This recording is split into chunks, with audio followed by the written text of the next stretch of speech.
Saya bukan orang medis, tapi kalau nggak salah musik itu bisa menghasilkan apa? Endorfin apa dopamin ya? Iya, hormon endorfin dan dopamin itu adalah hormon bahagia maksudnya. Music therapy ini diharapkan adalah gitu ahlinya ke depannya. Assalamualaikum warahmatullahi wabarakatuh. Hai teman-teman, kita ketemu lagi di program Ngobakso Ngerumpi bareng Andi Liso. Nah, sudah kelihatan sebelah kanan saya ada orang berpakaian putih-putih. Tapi tenang aja, walaupun putih-putih ini kakinya nginjak tanah ini. Oh iya. Gratifikasi.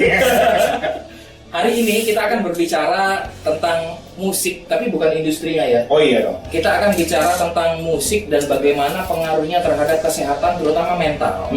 Untuk itulah saya menghadirkan Dr. Ramadan Odiesta. Yeay, tepuk tangan semua.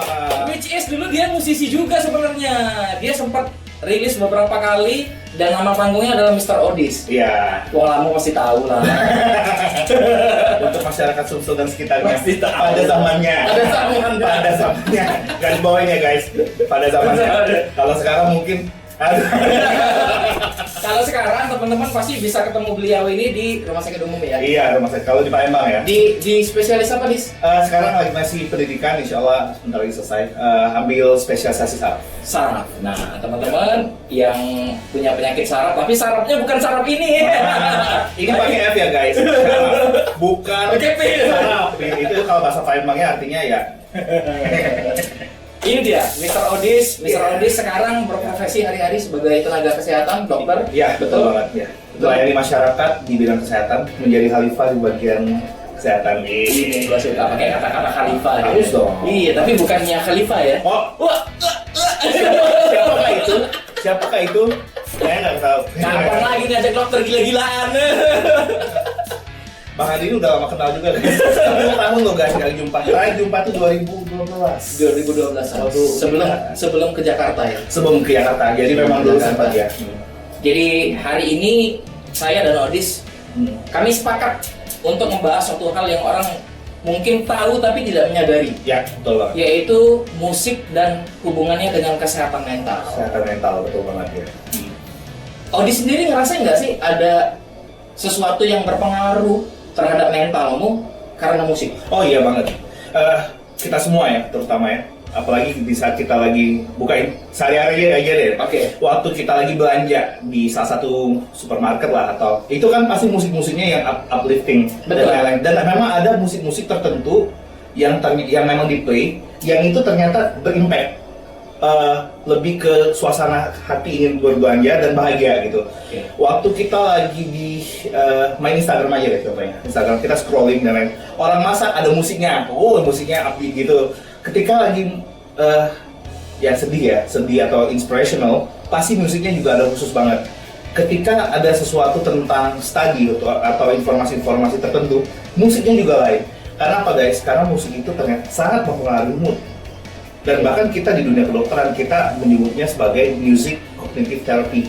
Music cognitive therapy. Yes, betul. Dan itu sudah diaplikasikan, gitu. Terutama di bagian teman sejawat kami psikiatri. Iya. Itu bahkan seperti misalkan mereka-mereka yang dengan gangguan anxiety atau kecemasan. Oh, kecemasan. Terus Kecemasan. depresi dan lain itu kita mengumpulkan mereka ya cognitive behavior therapy, salah satunya adalah musik. Terus Bentar, musik apa yang dipakai? oh ya, jenis musiknya yang pasti yang uplifting, Oke. uplifting dan biasanya classical music. Oh, classical ya. Classical music. Bahkan sempat ada istilahnya the Mozart effect. Mozart effect. Iya. Karena memang musiknya itu dia bisa mempengaruhi sampai ke gelombang-gelombang dasar irama tubuh. Nih teman-teman ya, saya mau kasih tahu sedikit kenapa musik klasik itu digadang-gadang punya pengaruh yang baik terhadap kesehatan mental. Ya. Ini masalah teknis sih. Musik klasik itu punya tuning di 432 Hz. Beda dengan musik komersil yang di 440. Kalau 440 itu dia punya secara mental punya efek bikin kita candu terhadap Betul. musik. Tapi kalau di 432 itu memang punya healing effect. Karena itulah digunakan sering untuk pengobatan. Bahkan yang paling umum lah, katanya kalau dengar musik klasik itu untuk ibu hamil punya efek yang Ya, bagus. betul. Gitu ya. Tapi saya nggak tahu ini. Saya udah berapa bulan Lebih dari berapa bulan guys? Tapi coba kita WSG dulu sama temanku. Ya yang pasti gini, itu benar kata Bang Andi tadi, healing karena dia ada beberapa hertz yang itu ternyata bisa diterima di bawah alam bawah sadar, guys. Iya, karena dia tadi bilang gelombang kan, makanya saya masuk ke itu. Iya gitu kan, gelombang. Dan ini juga sebenarnya untuk efek positifnya, walaupun efek negatifnya juga dari musik juga bisa mempengaruhi orang. Hipnoterapi dan lain juga bisa melalui musik. Iya, betul. Tadi yang pertama bahwa sudah digunakan musik untuk kognitif terapi ya. Untuk salah satunya teman-teman yang punya anxiety ya. Kecemasan ya. Kecemasan berlebih, terus depresi atau ya gangguan psikiatri lainnya. Sorry, berarti itu di Palembang sudah diterapkan? Kita kalau di Palembang mungkin ada beberapa yang sudah, namun secara umum mungkin masih belum di Palembang. Namun di Indonesia, Jakarta, itu sudah. Dan di luar itu sudah sangat diterapkan sekali.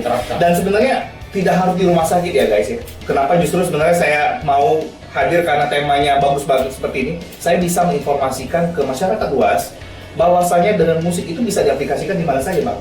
Bisa di rumah, bisa di ada klinik. Jadi tapi sekali lagi dengan musik-musik tertentu yang memang kita rekomendasikan. Betul. Nggak bisa sekarang musik. Kalau house music ya nambah ajab-ajab ya. Nggak bisa ya sembarang musik guys gitu. Tapi sekali lagi dengan musik itu bisa diaplikasikan di mana, dia juga sifatnya non invasif dalam artian ya insya Allah dia tidak begitu berpengaruh untuk hal-hal yang gimana. Beda dengan terapi-terapi yang kita bisa pakai. Ya seperti itu. Tinggal tergantung mungkin yang dibutuhkan adalah ahli-ahli yang memang bisa dipercaya dan bisa dengan musik terapi ini diharapkan adalah gitu ahlinya ke depannya.